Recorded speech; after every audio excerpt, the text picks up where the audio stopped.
But it is so striking to see how figures like Tucker Carlson and others on Fox are rooting for Putin. This week, Newsmax ran a cover story titled Vlad the Great, and Tucker seemed to be justifying a potential Russian invasion of Ukraine. Shows across Fox, OAN, and Newsmax keep serving up anti-Biden, pro-Putin messages on the regular. Look at this banner saying Putin just wants to keep his western border secure. We wanted to know what Russian media was saying about all this. So, Matthew Chance tells us. This is the kind of political analysis Russia's state-controlled television apparently likes. The main channel in Moscow putting together this montage of lines from a favorite anchor.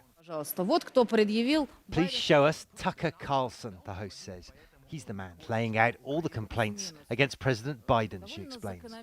But it's his defense of Russia's threat against Ukraine the Kremlin-backed channel now wants to highlight. Vladimir Putin does not want Belgium. He just wants to keep his western border secure. That's why he doesn't want Ukraine to join NATO. And that makes sense. Imagine how we would feel if Mexico and Canada became satellites of China. It's essentially what the Kremlin says, so no surprise, the studio guests agree.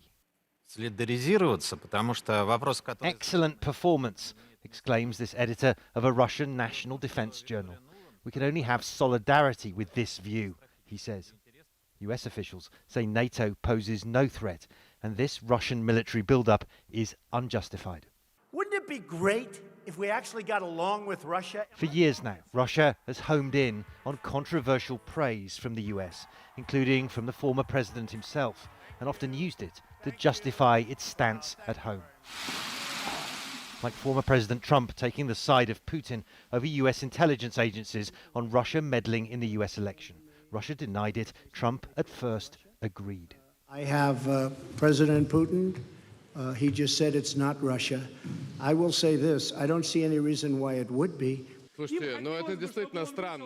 the time, even Russian TV anchors seemed surprised. Hello. President Biden has been more critical of Putin in public, a tougher stance that's helped make the US president much less popular in Russia than his predecessor. Where criticism of President Biden is widespread, There's nothing we could possibly gain from a military confrontation. and his American critics are held up for praise. As well as to justify its actions, Russia also promotes contrarian US support to underline divisions in American society, casting the nation as unstable compared to autocratic Russia, where, of course, dissent is crushed.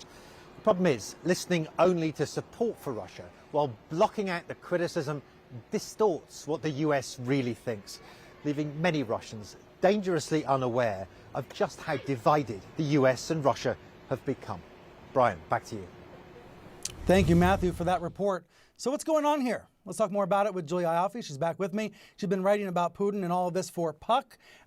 Julia, this Tucker Carlson, Newsmax, pro-Russia commentary, it's not new, but it is seeming to increase in volume at a significant and scary time in terms of tensions between Russia and Ukraine. Well, as you note, it's not new, unfortunately. I would say it started quite a while ago, about a decade ago, when American right-wing organizations started reaching out, like the World Congress of Families, other pro or anti-choice organizations started reaching out to religious right-wing organizations in Russia and working with them. And it really hit a fever pitch under Trump, because you had Trump talking about Putin as a partner, as an equal, as somebody that we should have a good relationship with, that we should respect, and that we shouldn't criticize.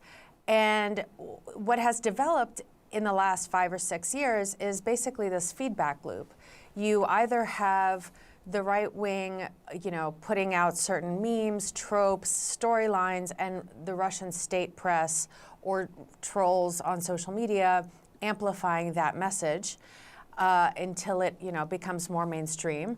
Or you have Russian trolls or Russian state media putting out tropes and memes and storylines, and the right-wing press amplifying them. And now it's become basically this one feedback loop, to the point where, frankly, I can't tell a lot of the times the difference between coverage on Первый канал, the first Channel 1, which is the main state broadcaster in Russia and Fox News.